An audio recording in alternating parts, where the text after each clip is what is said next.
Welcome back to the She Thrives Influential Women podcast. I am your host, Lori Murphy, and I am an empowerment coach for women.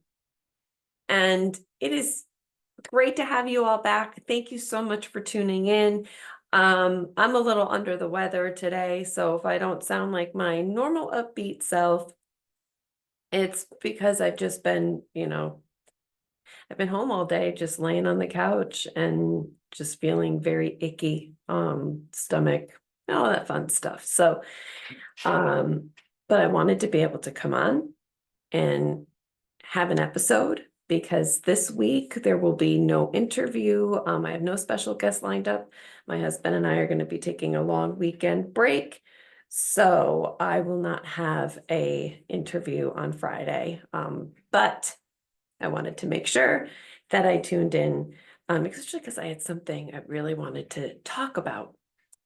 And for those of you that are new and are signing on for the first time, I just want to let you know who I am. As I said, I am Lori Murphy. I'm an empowerment coach for women. My own personal journey and recovery from alcoholism, healing from trauma, depression, anxiety, all the things, finding a path to healing and self-love, self-discovery, and self-worth has led me to this calling to want to help other women believe in themselves, find their confidence and their self-worth, overcome fears. And that is my mission in life. It has been my calling, and that is why I am here. So without further ado, let's get into today's topic.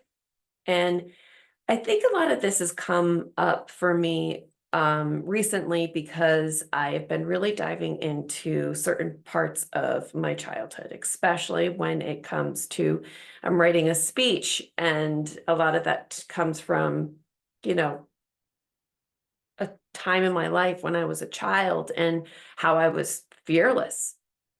And I've been really kind of coming up with this realization that in my whole life, I have always felt left behind. And a little bit about that story that I'm talking about is um, when I was about 6 years old, I had number 3 of 4 kids, and we grew up in a lovely home. We had backyard with a shed full of toys, sandbox, basketball court. I mean, it wasn't like we lived in this big mansion, but, our parents really worked hard. My father would work 70-hour work weeks while my mother stayed home and took care of us kids. I mean, they worked hard to give us a good life. And we had a swimming pool, an above ground 4-foot swimming pool. And there was one thing I always felt was that especially when it came to my older siblings, that I wanted to be where they were at, right? Like I wanted to be caught up to them. And when I saw them swimming in the swimming pool without a life jacket or without swimmies on their arms, I felt like there was something wrong with me, that I was inadequate because I wasn't at that level. And I was determined to learn how to swim without swimmies. So one day we were all out in the yard as a family. My parents were getting all of our camping gear out and getting it ready for an upcoming trip. My siblings and I are playing in the yard, and I looked over at the pool and I just got this brilliant idea that I was going to swim without swimmies. And when I did, everybody was going to be so proud of me. So I got on the pool deck and jumped into the pool, and I went straight to the bottom. Now, there's a lot that I don't remember about this story. A lot of this is things that I've found out later on as I've asked questions to my mom and my sister. And my older sister said she came running. Her and my mom came running, and my sister said she looked into the pool, and I was just sitting Indian style at the bottom of the pool. So she jumped in, pulled me out. My mother was frantic and crying, and saying, don't ever do this again, don't ever do this again. And I didn't realize that I nearly drowned, that I had put my family through something terrifying. None of that stuff registered the only thing I can remember registering was the want to do it again so that I could learn how to swim without them. And eventually, my father, I was taught how, by my parents, by my father, how to swim without them and to be a swimmer in the swimming pool on my own. Um, and I think about that. I think about how that feeling of not being like being left behind, not being at the level of people around me had carried on through my education, in my career, in my life, and not being where society wanted me to be, right? Like society has kind of told us, especially as women, that, you get out of high school, you go to college or you get married and you get the house and you have the kids. Um, and I never really did that. I got out of high school. I dropped out, got a GED because I didn't think I had any other option. I was about 18 years old and I struggled. I struggled in school and I just wanted to be done because if I didn't, I was going to be 19 still in high school. So I made the decision to drop out and get my GED. And even then, I didn't feel adequate because I didn't have the high school graduation like my older siblings had and my younger sibling, um, my older brother had, my younger sister had, my siblings had that experience. I did not. Or my older sister, she went to the military and as a junior in high school, my brother went to the military and now they're starting these successful military careers. And I was lost and I became a dental assistant. And again, just not feeling like I met those expectations. And I think that was why there was this part of me that felt that I would be adequate if I got into this long-term relationship and got married, because everybody around me was doing that at that time, getting married, starting families. I was in my 20s and I just wanted to be where everybody else was. And that came into this factoring among everything else of that feeling lost and feeling like, I just wasn't good enough because I didn't have the proper education and I didn't have the financial stability that I saw other people had. And I was, chasing dreams that weren't necessarily mine. They were dreams that I thought I had to have. I didn't really know what my personal goals were. I didn't really know what I wanted. I went into the dental field because when I got my GED, I didn't know which direction to go. My mother is the executive director of the Third District Dental Site. She's retired now, but we had a conversation. She said, why not try this? We go to dental assistant, become a dental assistant, learn the field, go to school, become a hygienist. And I just was like, okay, that sounds like a great idea. That's what I'm going to do. Because it was a good career. And so I did. And I started did well as a dental assistant. I went to school to start my prerequisites to become a hygienist. And I think part of the reason outside of my alcoholism, that I didn't stick with it was because I didn't really want to do it. I knew I did not want to be, it just wasn't, it didn't feel right. It wasn't that thing that set my soul on fire. It was just something I felt I had to do because I really truly felt that my adequacy and my worth was contingent on having a career. And because I had no other ideas of what I wanted, I just kind of got into dental assisting and stayed with it because I didn't think I really had any other place to go, essentially. And I compared myself to others a lot. Even in my wellness journey, When I got sober, I turned to food for comfort and I ended up becoming obese. That's part of my story. I was almost 300 pounds, and then I started to take my health and wellness seriously as on top of my personal growth and development. So now here I am working on my healing, working on my health and wellness, and I want to be where other people are. And all of my friends who have been on the health and wellness journey for a long period of time, they were so much further along. They were so much stronger than I was, right? Or thinner than I was, or more fit, or more toned.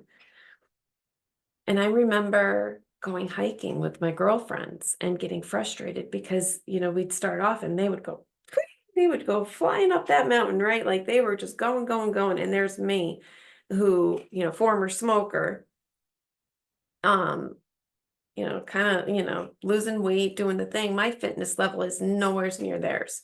And I go slow. And sometimes I'd get so frustrated because they're so much further ahead of me.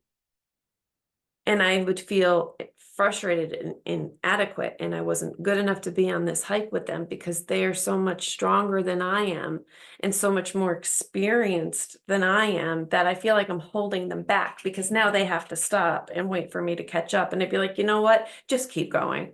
Just don't even wait for me. I will meet you at the top of the mountain. But you don't do that. You don't leave your people behind, right? Like you just don't do that. So no, they did not leave me behind. But I certainly did not have the strength physically or even the lung capacity to be able to handle their level of activity because I wasn't there yet. And I would find myself being like, maybe I should find people that are at my level to go hiking with because then I'll feel better about being slow. But the thing was, is all I had to do was just communicate with them and tell them where I was at. And, they understood and respected that. Like I have an amazing group of friends, and the women that I go hiking with got that. And, they didn't mind slowing down. They didn't mind just taking their time. That they were just going by what they're used to, and the pace they're used to. But because we're in this together and we're a team, they're my friends. They're like, oh, we don't mind slowing down. You know what I mean? And we came to that agreement. Okay, well, if you guys, are going a little bit, further along than I am, you know what I mean? They just came to the agreement that they'll slow down and wait for me. You know what I mean? Like we worked out a good thing. So I didn't have to like not go with my friends hiking. So it's really interesting when I think about these things in my life, and even sometimes in my business. And my business is still growing. I mean, I'm still building that foundation. This podcast, coaching, public speaking, all of it is so new to me. So new to me. I started coaching in 2021 while I was in my program with the Institute for Integrative Nutrition. But after I graduated, I I got sick with COVID, and I was sick for 2 months. I mean, the first round of COVID for me rocked me. And then I got married. And then after we got married, we had our honeymoon, we bought a house. So from 2022 to the end of 2023, I really had a lot of distractions where I couldn't go in hard on my business. And then in December of 2023, I made the decision to start saying yes and start really focusing on my business. I mean, I actually made that decision in the fall, but my grandmother had become, we found out about her cancer diagnosis 3 weeks before she passed away. And I was spending that time with her because I wanted to have time with her while she was still able to enjoy that time. Visiting in with her and chatting with her and just It was hard. And I had to prioritize that because that's time you don't get back. And I think after she passed away, there was this period of with my grief where I felt guilty because she lived so close to me and I didn't get to see her as much. But reality is like, you know, sometimes that's just how life goes. Her and my grandfather spent half the year in Florida, you know, and so, I mean, there were so many different factors, but you go through this period where you have this, like, I wish I had more time. And she passed away at the end of October, and I think that grief took its toll on me because I felt like I was just coasting along on autopilot. And I decided I didn't want to keep dragging my feet. My business isn't going to grow if I don't start putting one foot in front of the other, if I don't start putting in the effort in doing the hard things. And here we are in July. It's been, what, 7 months, and I have become, a host of a podcast, and I have become a public speaker, published articles, published book, published, you know what I mean? I'm a published author and I'm a coach and all the things. And I sit back and it's like, that's amazing. And I don't think about the fact that somebody else could be out there comparing themselves to me while I'm sitting there comparing myself to somebody else who's a little bit further along than I am. You know what I mean? Because I feel like I should be doing more. I feel like, okay, I've been doing this now for 7 months. I should be like, full blown in this. And the reality is that's not how it works. But I will tell you that it really has me doing the harder things now. And it's built my confidence up to a point where now I'm more comfortable doing the things that I wasn't comfortable doing before, which is outreach. Outreach is challenging. Messaging people and trying to build connections is challenging. Going out and meeting people in person, like, how do you do that, right? So this past week, I went to a couple places out in Latham, which is just 10 minutes from where I live. I went into a gym. I went into a hair salon. I introduced myself.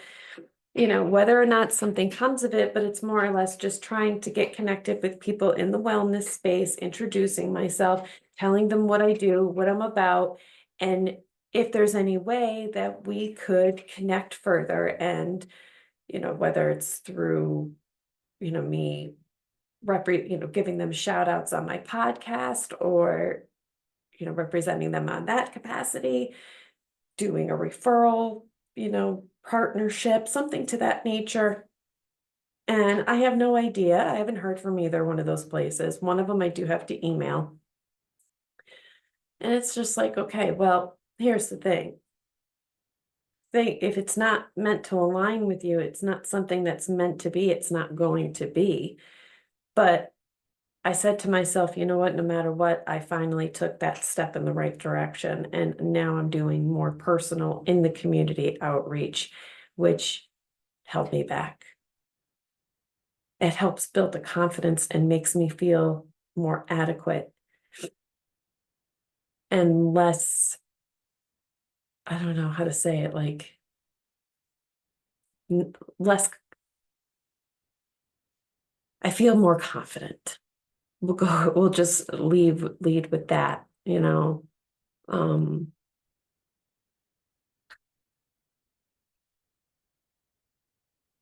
because there has been a lot of amazing success in what I've been doing, and it has come that quickly, and it keeps me going. It really keeps me going. And it doesn't help comparing ourselves to others and constantly going on social media and looking at what we see, their success or how they look or how they're dressed or anything like that, doesn't help to sit there and compare. The thing is we don't know where they are at, what they're struggling with. Because I find that there are people that I've compared myself to and have had envy and found that they struggled too.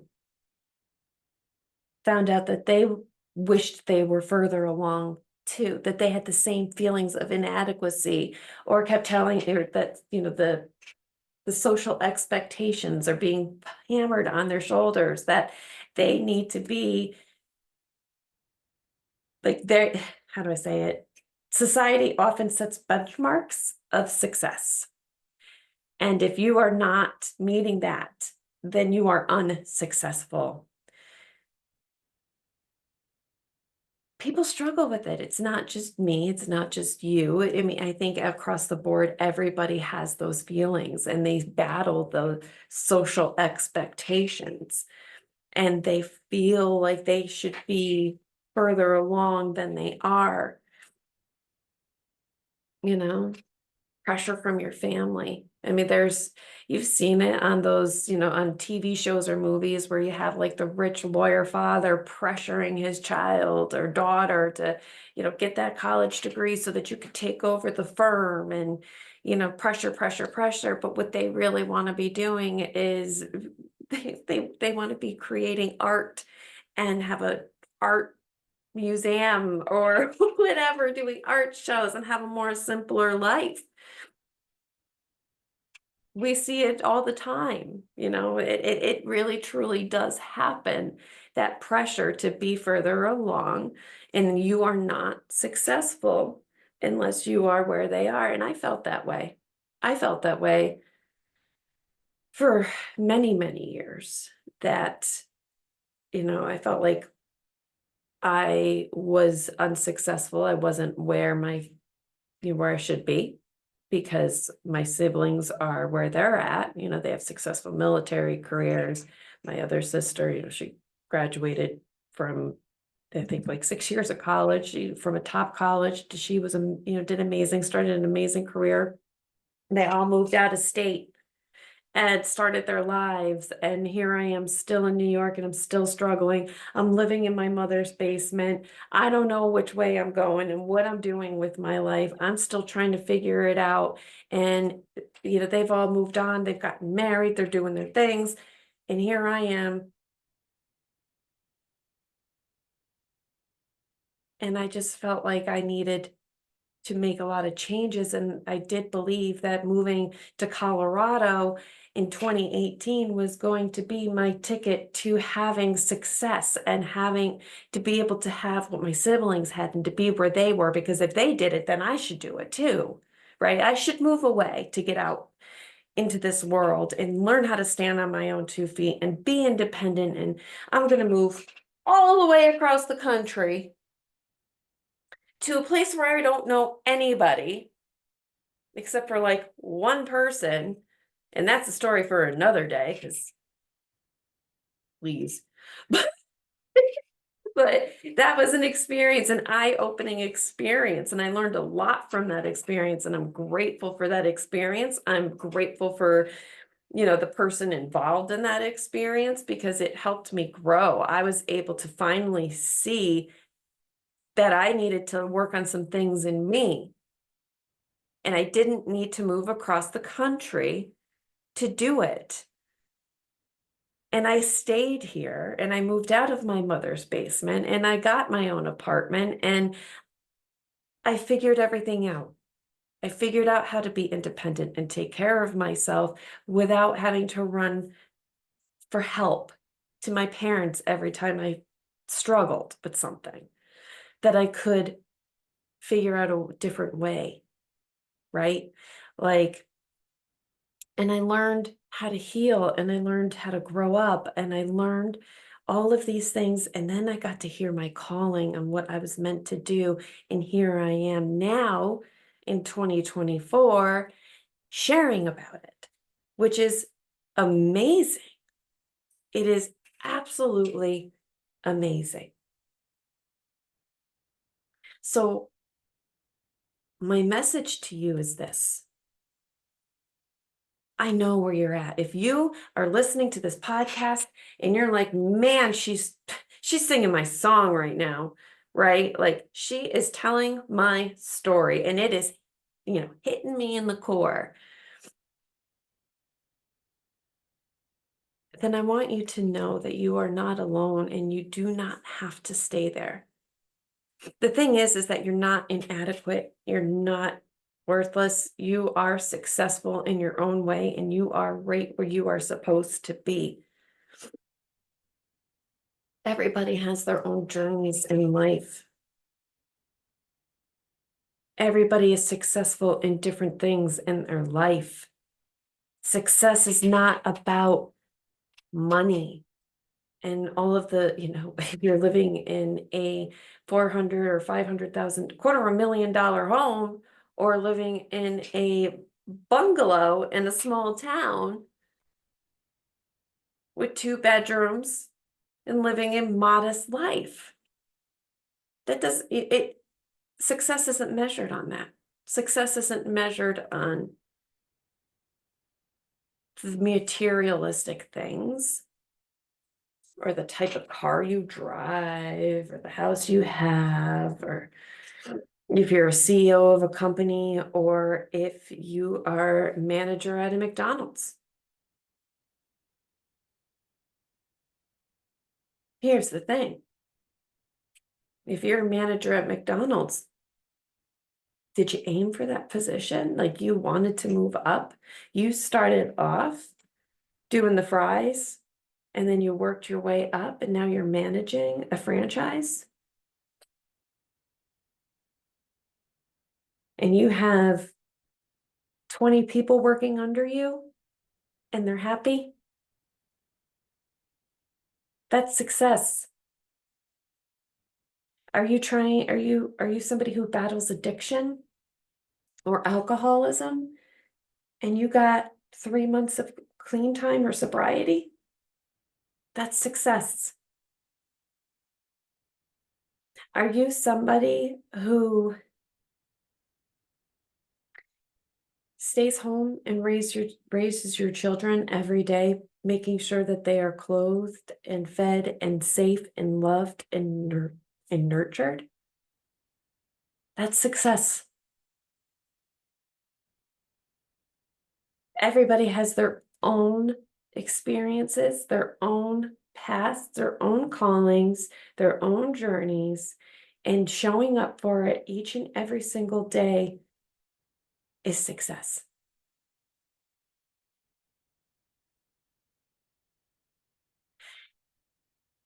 Don't try to rush through the journey to get to a destination and miss out on all of the amazing things that are happening around you during that process. Don't miss out on your surroundings. How can you, let's say you're hiking up a mountain and you're trying to rush to the top. You're trying to keep up with your friends, but there's a deer off in the distance. Or there's this beautiful tree with these gorgeous colored leaves. And you just run right past it because you're not paying attention to what's going on around you. You're so laser focused on trying to keep up with everybody else that you're missing out on some of the most incredible things. Like, I love to take photographs in nature. Like, nature photography is one of my favorite things. I find it very soothing. And I love to take photographs of beautiful things when I'm not hiking, because if you pay close enough attention, you can see some of the most amazing things, like the most amazing colored caterpillars, or just a characteristic on the bark of a tree that is just so stunning. But you'll miss it if you're trying to keep up with the rest of the, if you're trying to keep up with the people in front of you. You're not meant to be up there with them. You're meant to be where you are on your path. And if you're not focusing, you will miss out on what's going on around you. Being present for the experience is a huge part of the journey, and it's a huge part of growth. Being able to be in tune of what's happening with you physically, mentally. Don't worry about what's going on ahead of you. Worry about what's going on right here in the now, right in front of you. Take a moment to stop. Listen to the birds and the breeze. Pay attention to what's happening next to you. There was one day a couple weeks ago, I was sitting at camp. I was on our screened-in porch. I like to go out there in the mornings. I'll do some work on my business or um, something, journal. Sometimes I like to just kind of sit and listen to what's going on around me. But that morning I was distracted by something on my phone. And I heard the rustling of the trees in front of me, right? And I almost missed it. A little fox comes running out. Now, mind you, never seen a fox there ever. And I've been going there for what, 5 years? Every summer for 5 years, every weekend. And I've never seen it. And all of a sudden, I was able to stop and see it for the brief moment that it was there, because it came through the bush. It stopped, it looked around, and it took off. And I haven't seen it since. But my point is that I was so busy, distracted by maybe just trying to get a little bit further ahead, or something that really didn't really need my attention, that I almost missed this really cool experience. It was completely harmless. That little fox wasn't trying to hurt anybody. He was just running through the bushes and trying to find some place safe to go.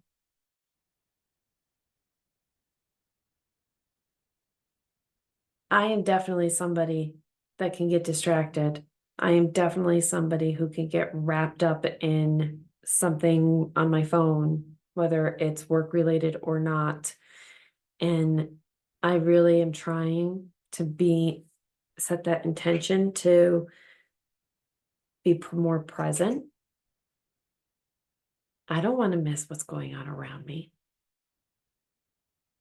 I think not being able to enjoy life while trying to grow my business, I think that that's going to be more harmful than good, because if I'm not able to take the time to break away from it and enjoy, right, and be right where my feet are planted and embrace this journey that I'm on, I'm afraid I'm going to miss out on something, and I'm going to burn the freak out, right? I'm going to burn out, and it's that double-edged sword, right?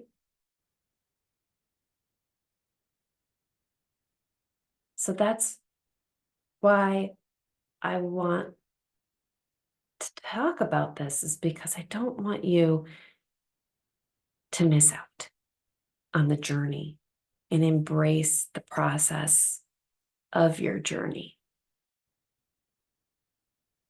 Whether you're at the very beginning of it or in the middle of it, or you're a little bit further along in it than I am on my journey,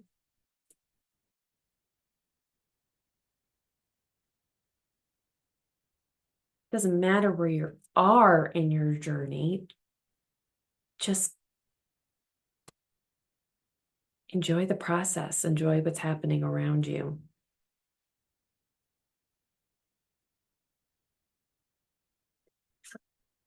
Don't worry about society. Because the thing is that especially in today's world, I hate to say it, but it's not like it used to be. Women aren't running out to get married and buy homes and have families right after high school anymore. They're out for careers and building something. They're out to be themselves, who they want to be.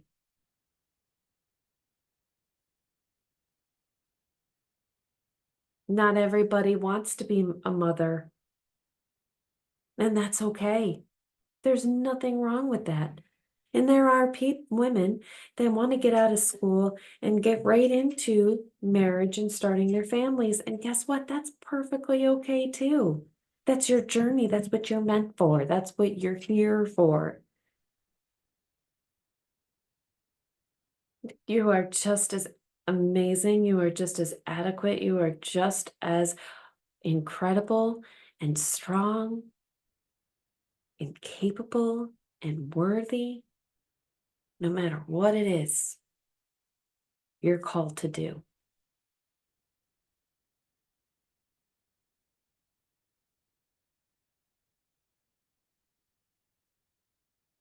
Don't let society tell you anything different. People are not always going to understand your goals or your dreams. It's not going to be the same as everybody else's. That's the thing, is that not everybody has the same desires.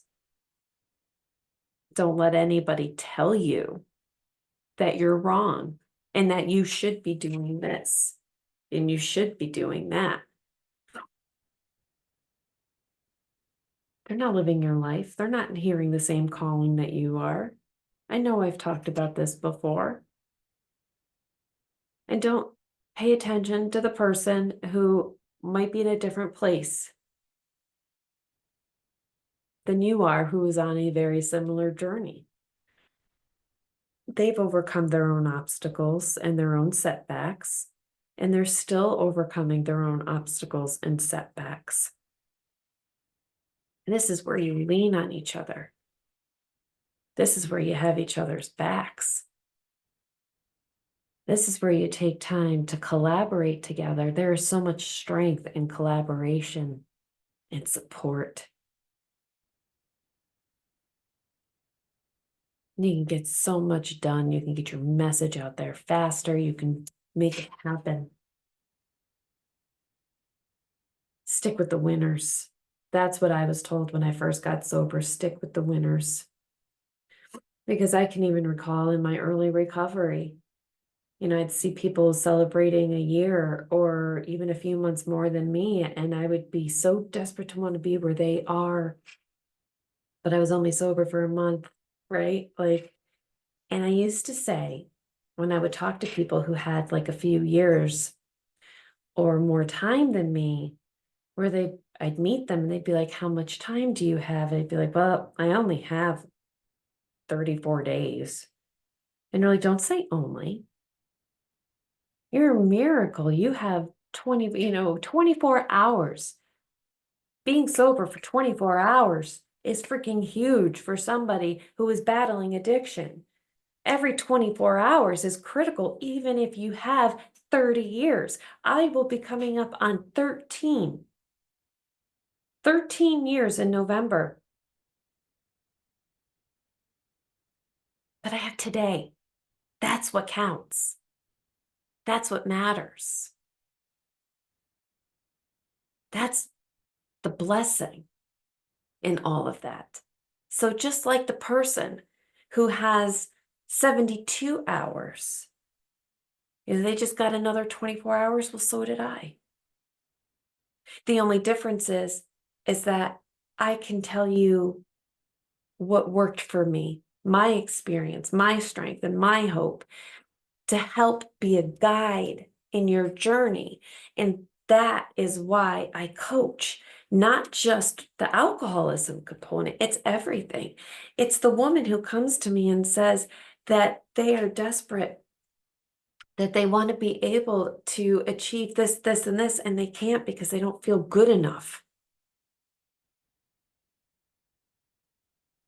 They wake up every day and they look in the mirror and they just feel nothing but self-loathing. And I get to say, guess what? I've been there. I was there, and this is how I got here. So let's see if I can, be a guide to get you to where you want to be, but let's enjoy the process. Let's embrace it all, because all of it is going to be detrimental to your progress. It's all learning.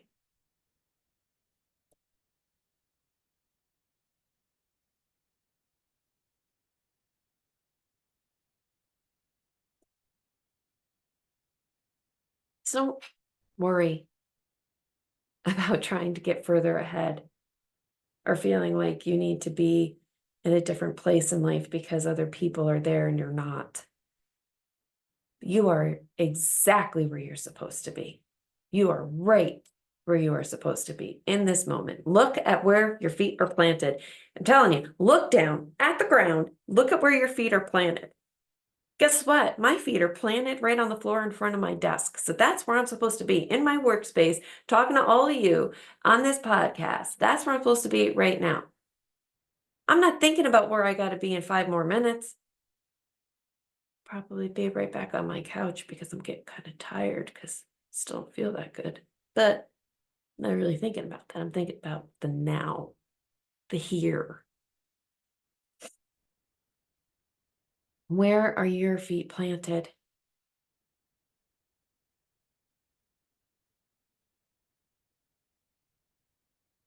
You're not supposed to be anywhere but there.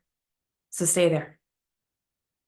And every time you start to wish that you were further along or somewhere else, stop, look at where your feet are, or start projecting, saying, man, I wish, I was, 20 years ahead of where I am right now.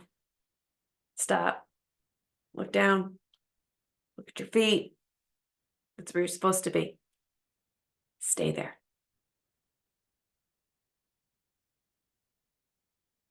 And the ones that are in a different place that might have been doing this a little bit longer than you have, those are the people that you learn from. Don't compare, relate, right?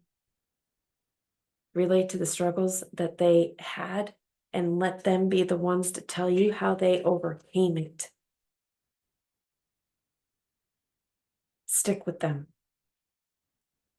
Those are your people. Thank you so much for taking the time to listen.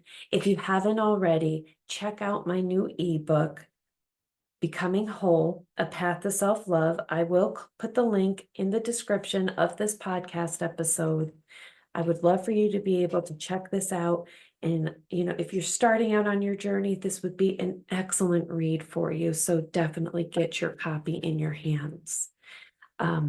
Also, if there is any way that I can be of service to you in your journey, if you're starting out or you've been on your journey for a while, but you feel like you're stuck and you need a little bit more of a push, I got you. Let's book a call. Let's have a conversation. I will put my link to my Facebook and my email here in the comments. Please don't hesitate to get in touch with me. I would love to connect with you and have a call with you. And if I am able to be of help to you, I would love to be able to help you.